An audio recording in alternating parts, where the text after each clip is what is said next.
first we'll be introducing the project team and also Paul Hirsch, who he was.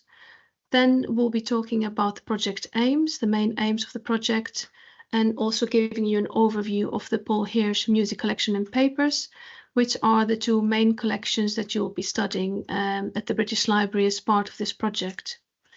We'll then tell you a bit about how you will be researching Paul Hirsch's collecting practices and undertaking provenance research in his music collection, and then talking about the research training opportunities that you'll have at Royal Holloway and British Library as part of the studentship. We'll then move to some more practical information about application requirements and processes, and also talking about giving you some information about the Royal Holloway Doctoral School. The final part of this webinar will be dedicated to questions from you. And as mentioned, we'll be pausing the recording at that point so that you can ask your questions and answers without being recorded. So I'll now hand over to Stephen Rose to introduce himself, and the rest of the team will also be introducing themselves. So Stephen. Thank you, Lucia. So I'm Stephen Rose. I'm head of a music department at Royal Holloway, and I'll be the lead supervisor at Royal Holloway. My research is on music history, particularly of the 16th to 18th centuries. I used Paul Hirsch's collection a lot in my earlier research on German 17th century music. More recently, I've been doing work on music collections, particularly collections in unexpected places, like in local archives, and very interested in methods and research that can unlock these collections and show their significance. And now I'll pass to Lucia, who will introduce herself. Thank you very much, Stephen. So as mentioned, I'm Lucia Drosopoulou, and I'm a music curator at the British Library. So I've got responsibility across printed music and digital collections, and I work across all time periods, but I've got a particular sort of expertise in 18th and 19th century music collections, and also strong research interest in source studies and provenance research. And I'll now hand over to Simone Gigliotti from Royal Holloway. Thank you, Lucia. I'm Simone Gigliotti, and I'm the co-supervisor at Royal Holloway with Stephen on this project. My background area is in Holocaust studies, Jewish refugees and migrations, and I'm also interested in geospatial methods and technologies to help us understand the dispersion of people and objects and cultural transfer and knowledge. So I'll pass it over to Chris.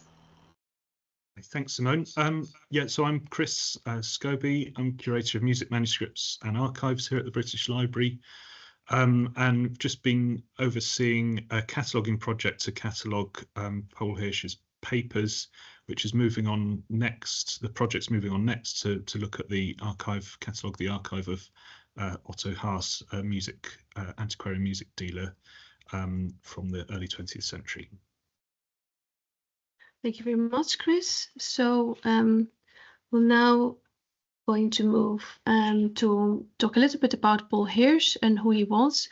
So he was a German Jewish industrialist, music collector and amateur musician based in Frankfurt.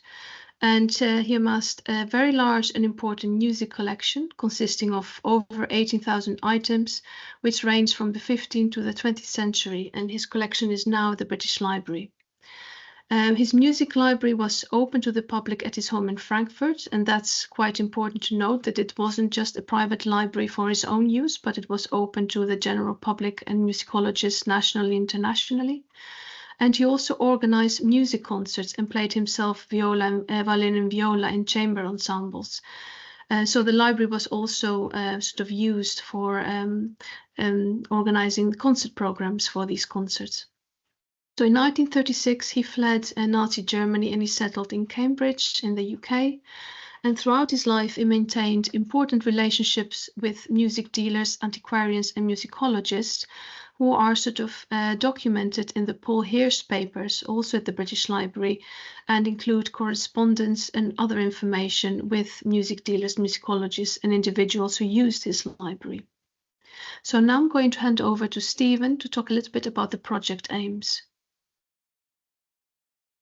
So we're looking for students to work on the following aims, particularly to understand the significance and the history of Hirsch's music library. How has this collection been assembled in the period from roughly the 1900s to the 1930s? This is a really interesting period of music history, but also music collecting. It's a period when there are still very significant private collectors, but also national and state libraries were building up their music collections, often in response to nationalist movements and a nationalist turn in musicology in the 1920s and 1930s. So Hirsch built up his library from other private libraries, such as that of James Matthew, Wilhelm Heyer in Cologne, and Werner Wolfheim, another German collector. On the slide is the auction catalogue from Wolfheim's collection, and we're wanting to find out how and why historic music was being valued and traded in the early 20th century. Why were people so keen to buy it? And this then connects with a bigger context of how musicology was changing in the 1920s and 1930s, and an increasing nationalist strand, particularly in Germany. So through the economic chaos of the Weimar Republic and then into the Nazi era, German musicology became increasingly nationalist, increasingly focused on defining what made German music, and that made it very important for German libraries to collect German music. It also meant that German universities were very focused on promoting those ideas, and they excluded, for instance, Jewish scholars who were unable to pursue their careers. And Hirsch played here a crucial role because his library was a safe haven for marginalized and persecuted individuals. So on the slide is his librarian, Kathy Meyer, and a Jewish scholar, one of the first women to gain a musicology PhD in Germany. She was unable to pursue a university career, but through Hirsch's support, she played a crucial role in his library. On the next slide, Simone will explain a bit more about the context of collecting in 1930s Germany, particularly by Jewish collectors like Hirsch. Great, thank you so much, Stephen. So this collection, the great topic of interest for studies of the Holocaust and the impact of Nazi Germany is on the notion of the collection and what constitutes the collection, but also the separation of individuals from their collections, objects, artifacts, art. Very much this occurred after World War II, when organizations were trying to estimate the scale of the relocations, but also the kind of plunder of collections in Europe. So this provides the context for when we think about, as Stephen mentioned, the kind of the build-up in Frankfurt for these 30 years or so of the collection and how it was being valued by various Nazi ministers and mayors. And then also, Hirsch should also been anticipating the worst and kind of signing kind of agreements to have his collection transferred to Cambridge. But part of it was kind of an agreement was left behind, part of these boxes in the collection, and they were eventually relocated to Cambridge after the war. So we're interested here in the bigger context of how people build up their collections, but then by the force of circumstance and political and racial persecution are separated from it. And then in the post-war period, in the context of the Commission on European Jewish Cultural Reconstruction, the records of these are held at the Wiener Holocaust Library in London, and they would be a great source to kind of give a sense of the kind of scale of Jewish-owned collections across continental Europe. And the estimate there is there are 469 of these Jewish-owned collections. These are minimum comprising 1,000 volumes, for example. And these numbers here, there's data for most countries in Europe. This information talks about the number of libraries that were kind of targeted for confiscation. So after the war, just outside of Frankfurt, we have the Offenbach Archival Depot, where we have cataloguers, librarians, and the military coming together to really assess the scale of captured items from Allied liberated territories. And this artwork, objects, collections, artifacts, Jewish cultural items, religious items, scrolls, Torah scrolls, albums, was deposited all over Europe, warehouses, storage facilities, mines, caves, castles, and other locations. So the goal here is to understand the notion in a comparative transnational sense of the idea of the rescued collection and the relocated collection set against the context of those collections that were dispersed and plundered during the war, and the efforts that were made in the post-war period to really understand and reunify the collections with their owners. And that really, in the main, was not possible because of the destruction of the Jews. But then what happened to the collections in the absence of owners? So I'll finish with that slide and pass it on to the next speaker. Thanks.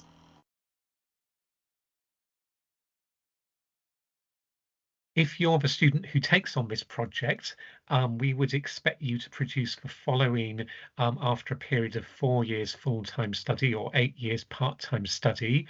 So a dissertation, a thesis in the University of London, which Royal Holloway is part of, and that would be a large-scale piece of writing of 80,000 to 100,000 words, exploring the significance of the Hirsch collection within some of those contexts that we've outlined of collecting, and then the preservation, dispersal and destruction of Jewish-owned collections in the 1930s. The project would also lead to enhanced catalogue records at the British Library with some of the information that you would have found out about where Hirsch's books came from, the previous owners. We would also really like the student to produce some digital visualizations of the travels of Hirsch's books. So, for instance, a kind of geospatial kind of narrative or a mapping visualization of how those books travelled to Hirsch and then from Frankfurt to England. And finally, some public engagement events at the British Library, and that might be, for instance, a reconstruction of one of Hirsch's concerts, because he held concerts in his library in Frankfurt, or it might be a VR reconstruction of part of Hirsch's library or some of the exhibitions that his librarian, Kathy Meyer, curated in Frankfurt in the 1920s. Should we move to the next slide? Okay, thank you, Stephen. So in this slide, I'm just going to give you an overview of the Paul Hirsch music collection. So as mentioned, it includes over 18,000 items, predominantly of printed music, but also some music manuscripts, and it ranges from the 15th to the 20th centuries. It includes music of all sort of classical music genres, but it is particularly strong in sort of theoretical works, early music printing, particularly from the 16th century, illustrated and decorated editions, opera scores, Mozart editions, also first editions by numerous composers, and much more. So really the key message is that the collection contains something for everyone. So don't feel if, for instance, you're an expert in 18th century music, that this is not for you, or likewise, the range of repertoire is really very, very wide. At the bottom, I've included a link to a blog post, which you can find out a bit more information about the collection. And also here are some examples from items in the collection. It's difficult really to give an example of everything that's in there, but yeah, just the main sort of categories of early music printing, theoretical works, illustrated editions, and also unusual items like this pack of music playing cards from the 18th century.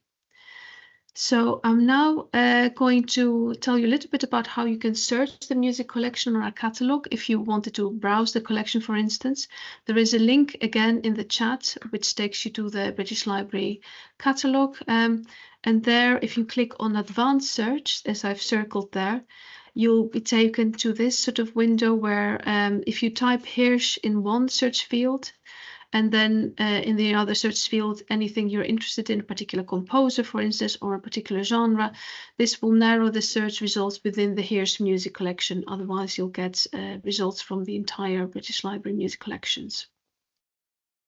So I'm now going to hand over to Chris, who'll talk a little bit about the Paul Hirsch papers.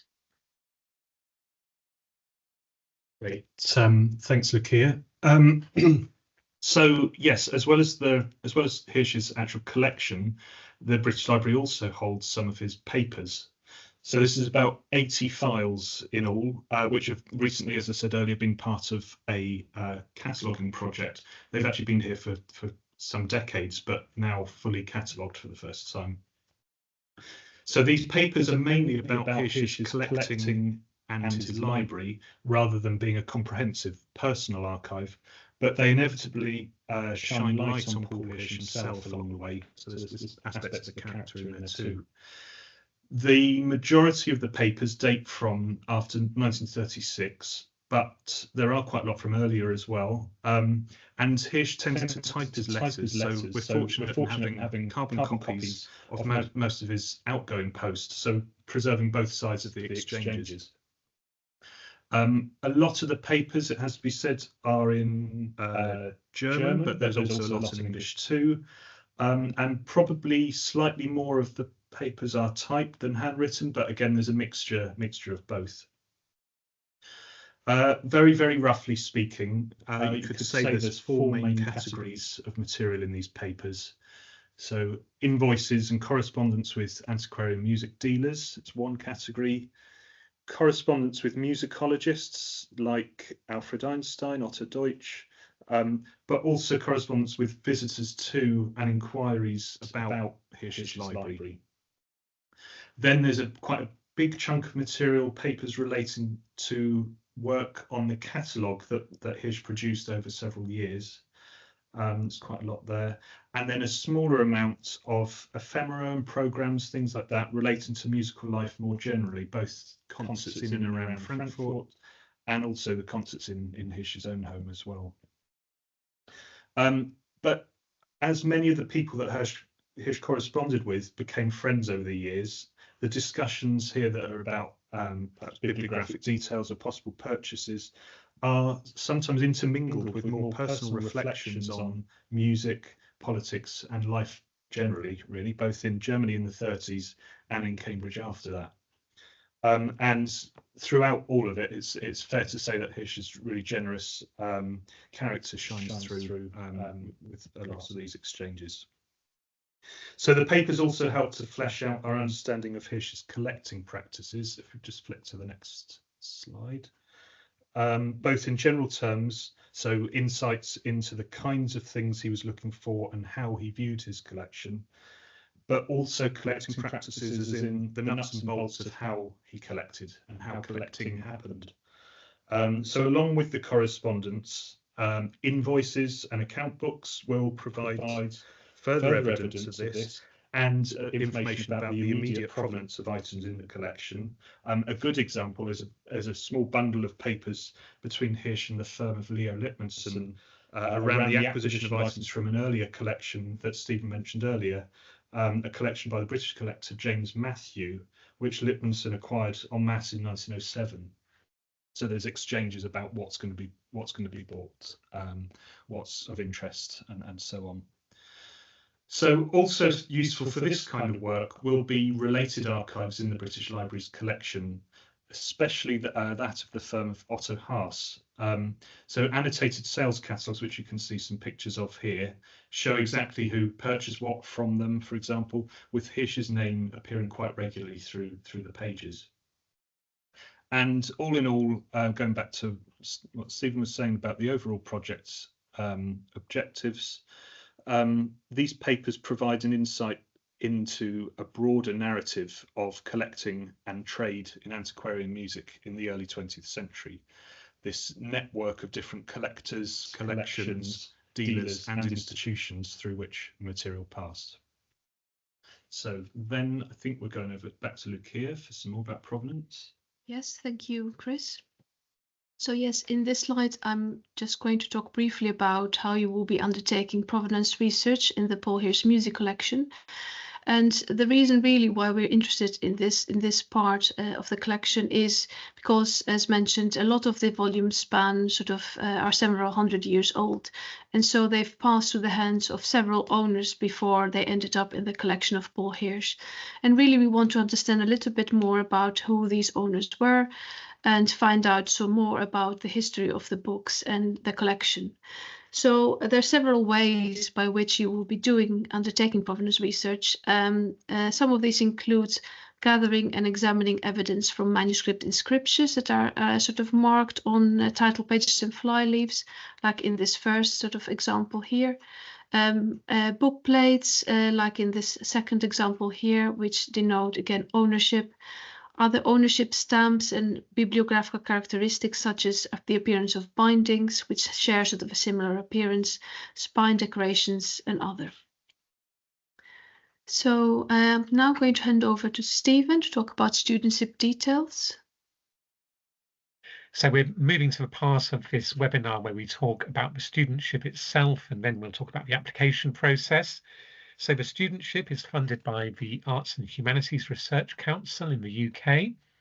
It pays for study either for 4 years full-time study or 8 years part-time study, and that length of study includes some time for development activities for students, which could include placements at other libraries, maybe the Wiener Historical Library, which Simone mentioned, or, for instance, a placement with Story Futures, which is a part of Royal Holloway working on virtual reality. If someone was interested in doing a virtual reality reconstruction of part of Hirsch's spaces in his library. So the tuition fees are also paid, whether you're a home or an international student. There is a stipend to pay your living costs, which is, for a full-time student, it would be just over £20,000 a year. And then there is also a London waiting allowance of an extra £2,000 a year, plus an extra £600 a year collaborative doctoral partnership maintenance payment, which reflects the costs you might incur travelling between different sites, say the British Library in central London and Royal Holloway in southwest London. If you're a part-time student, those figures would be reduced pro rata, so you get half of that amount each year. There's also a very generous research training grant from the AHRC, and you would also be able to apply for research expenses from a British Library and also from Royal Holloway. Should we go to the next slide, please? Now, one of the amazing things about these collaborative studentships is that you're working in two institutions, in a university and also in the UK's National Library, and they are both committed to supporting you and helping you develop. So at Royal Holloway, you'll join the music departments. We have about 50 postgraduates in the music departments. You'll be part of a very vibrant and friendly community. You'll also be part of a doctoral school, which consists of all the PhD students across Royal Holloway, and the doctoral school run our research and development programme, which has courses in more general skills in managing a project, publishing your work, ensuring your research has an impact on the wider world. You will have many subject-specific seminars and training in the disciplines represented by your supervisors. So in the music department, from History and the Holocaust Research Institute, where Simone is affiliated. And we also have groups working on the geohumanities and the digital humanities, which will be really useful if you're tracking how Hirsch's books have travelled across Europe.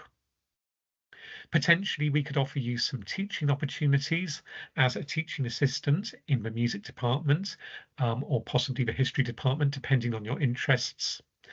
And Royal Holloway is part of the University of London, so you would also be a member of the University of London, whose base is in central London at Senate House, and you would have access to the library and facilities in Senate House, and also to seminars run by central University of London institutes, such as the Institute for Historical Research. Lucia will now tell you a bit about the opportunities at the British Library. Thank you, Stephen. So yes, at the British Library, you will be joining the music collections team, and you'll be working in the office area and will have your own working desk. You will also have opportunities to take part in the work of the music collections team through activities such as events, talks, social media, and other. You will have staff access to the collections and also receive bespoke training by Chris and myself for the project on provenance research and other research skills. And you also have access to internal staff training opportunities. So what are we looking for? The selection criteria are we're looking for someone with a master's qualification in a relevant subject. So that could be music, history, modern languages, library studies, or museum studies. Or you may have equivalent professional experience, particularly if you have pursued a career in a research library, in a museum, or a similar context like an archive or a gallery. We are looking for candidates with knowledge of the subject area, particularly music history or European history. And we want someone with the ability to read music notation, because that will be important for making sense of these music books. We also are looking for a candidate with reading ability in German. In our adverts, we said intermediate level, but if someone has a lower level of German reading ability, we would help you find training opportunities to improve your German reading. You would be mainly working with early 20th century German sources, so it would be particularly a case of tuning into the vocabulary and potentially also the handwriting of those early 20th century German sources. We're looking for someone who's happy working independently, but also in a team, because that's what you'll be doing in this PhD, and someone with good IT skills in standard Microsoft Office applications. It would also be an advantage if you had some experience working with primary sources, such as archival papers or early sheet music, and someone with experience or interest in the digital humanities. Should we go to the next slide? So to apply for this PhD studentship, I encourage you to consult the full advert, which Chris has just put in the chat. But the actual application is made via the online application system for postgraduate places at Royal Holloway. And this will ask you for various standard pieces of information, such as your name, address, and so forth. But we're asking you to upload these documents. So a CV, a maximum of 4 pages, particularly if you're coming from a professional background to show the skills you already have from your career.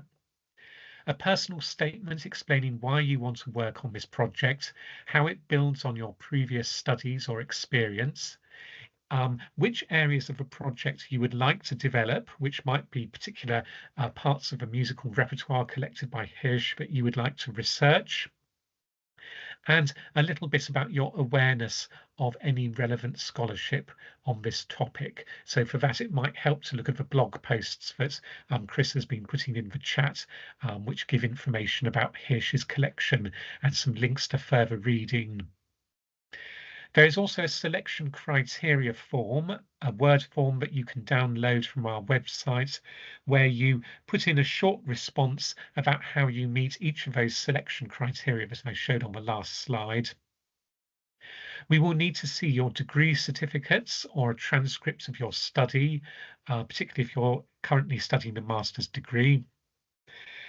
Evidence of proficiency in German, if you have a certificate for a German language course, or if English is your second language, the university will ask for some evidence of your English ability. We would also like contact details for 2 referees, and these should either be academic referees or people who you have worked with as your line manager if you're coming from a professional background. And then we would like a sample of written work because a PhD is a substantial amount of writing, as I said, 80 to 100,000 words. So we're looking for between 7 to 10,000 words of academic prose. So that could be a sample from a dissertation or an article. It could also be, for instance, extracts from an exhibition catalogue or from writing done in conjunction with a museum or a library if you're coming from that background. Next slide, please. And the application process, so we're looking for online applications by 12 noon on Friday the 25th of April via the Royal Holloway applicant portal, and then we will shortlist hopefully within about a week or so and invite shortlisted candidates to an online interview. And in the interview, we will ask you questions about your motivation and your experience relevant to this studentship, but there will also be a short online test where we would show you some images of, for instance, book bindings or other clues that might tell you about the history and the stories behind these books, and just see what kind of, how you respond to those and how you would deduce details of where those books had come from. We're looking for someone who can start in autumn 2025. So our university term starts on the 22nd of September 2025, and that would be an induction week, although the official start date of the studentship is the 1st of October 2025. So I'm joined by Elizabeth Jones from our doctoral school. So thank you, Elizabeth, for joining us. Sorry we didn't introduce you at the start, but Elizabeth will tell you a little bit more about admissions processes, particularly for international applicants, and about the doctoral school. Elizabeth. Yes, thank you, Stephen. So yes, as Stephen said, I'm with the doctoral school, which is a single point on campus, which supports our PGR research students, so our doctoral candidates. This slide is just got our contact information, as we'll be helping you with the recruitment process, but also once you're with us.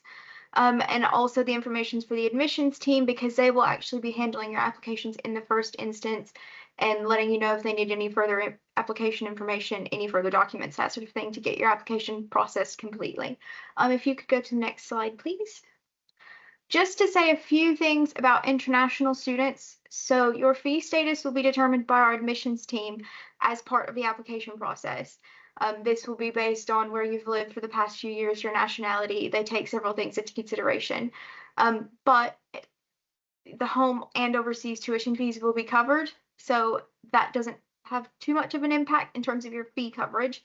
But it does have an impact on whether or not you'll be having to pay visa charges.